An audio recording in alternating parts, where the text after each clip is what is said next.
Définir la motivation est toujours quelque chose qui s'inscrit dans une continuité.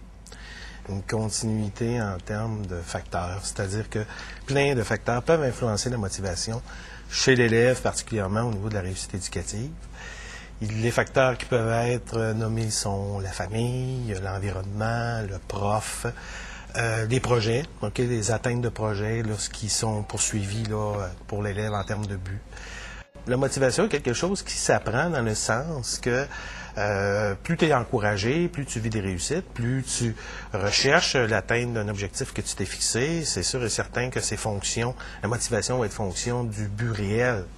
Évidemment, la motivation, pour moi, est quelque chose aussi qui est évolutif. C'est-à-dire qu'un jeune qui débute le monde scolaire, sa motivation réelle au départ, ça s'inscrit d'abord et avant tout dans le but de satisfaire, entre autres, le parent ou le professeur. Ça, c'est au niveau du niveau primaire. Par la suite, lorsqu'il y a un transfert entre le primaire et le secondaire, c'est là un élément clé parce que l'élément motivationnel qui était d'abord et avant tout de satisfaire les autres devient d'abord un besoin de se satisfaire soi-même, c'est-à-dire de poursuivre les objectifs ou de poursuivre l'atteinte des besoins que l'on s'est fixés. Dans le rôle de parent, pour moi, il devient essentiel qu'il accompagne le jeune là-dedans et qu'il reste tout le temps présent, même si des fois, on a l'impression de parler dans le vide, mais ce n'est pas le cas. Les jeunes retiennent et ont besoin particulièrement de la présence des adultes et des parents.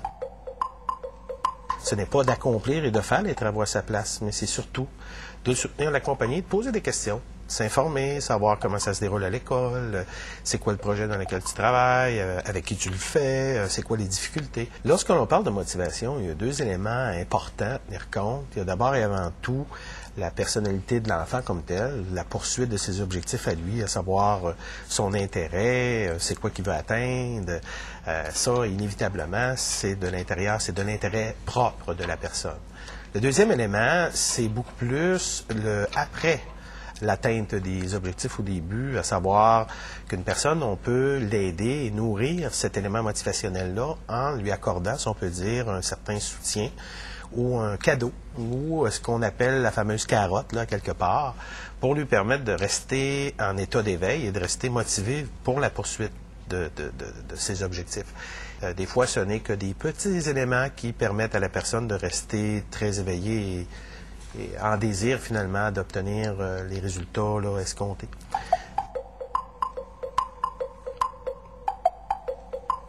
Lorsqu'on parle de motivation parentale versus motivation chez l'enfant, c'est là qu'on doit faire vraiment attention. Parce qu'il y a beaucoup de parents qui se projettent à travers leur enfant en espérant pouvoir atteindre les objectifs qu'eux-mêmes auraient voulu, ont atteint ou n'ont pas atteint.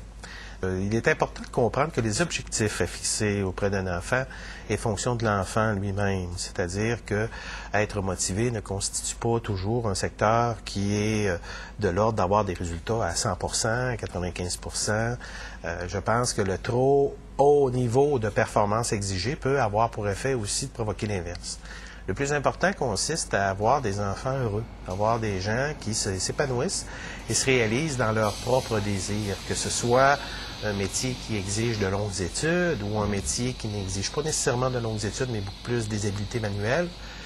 Moi, le plus important, c'est que l'enfant ou la personne se réalise dans ce qui lui est propre, dans ce qu'elle aime et dans ce qui va lui permettre finalement d'être heureuse et de gagner sa vie, là. Et il n'est pas facile pour les adolescents de déterminer c'est quoi qu'ils veulent et c'est comment ils vont être plus tard. Par contre, le soutien du parent devient essentiel pour tout simplement l'amener à vivre ça d'une façon le plus sécuritaire possible et non pas vivre ça dans une insécurité excessive. Tout est fonction aussi de l'estime de soi, hein? La réussite d'une personne dans ce qu'elle entreprend, il faut qu'elle se sente confiante, puis la confiance vient dans l'encouragement. C'est pas quelque chose qui arrive tout seul, là. C'est quelque chose qui s'acquiert. Pour conclure, moi, je dirais que le plus important lorsqu'on parle d'éléments motivationnels ou de soutien à la motivation, c'est d'abord et avant tout d'assurer une présence et une communication entre le parent et l'enfant.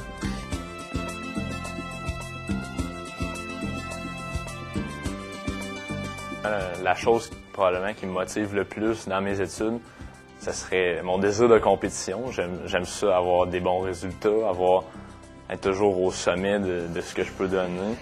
La façon que les gens me supportaient, c'était surtout une façon d'encouragement, de motivation, mais j'étais déjà quelqu'un de très motivé à poursuivre mes études parce que j'avais vraiment trouvé la branche qui me passionnait, là. Je crois que c'est super important que les personnes autour de nous nous motivent. Parce que c'est évident que la première personne qui doit nous motiver, c'est nous-mêmes. Mais il reste que quand on sent de l'encouragement autour de nous, ça aide, puis ça encourage. Je pense que la réussite, c'est de faire le mieux. Chacun fait le mieux selon la capacité de lui-même. Que ce soit si, mettons, il est faible dans une matière, mais il y a sûrement de quoi qu'il fait.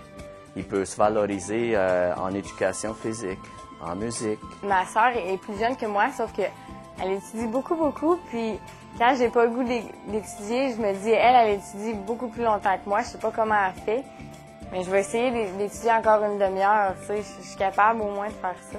Mes parents m'ont beaucoup aidé, m'ont beaucoup motivé. Ils m'ont toujours donné un désir d'apprendre, un désir de continuer, de toujours persévérer. Puis ça, c'est vraiment important. Je trouve que sans ça, c'est dur. Bien, c'est faisable, mais c'est plus dur de réussir. Ne lâchez pas et poursuivez votre accompagnement avec vos enfants.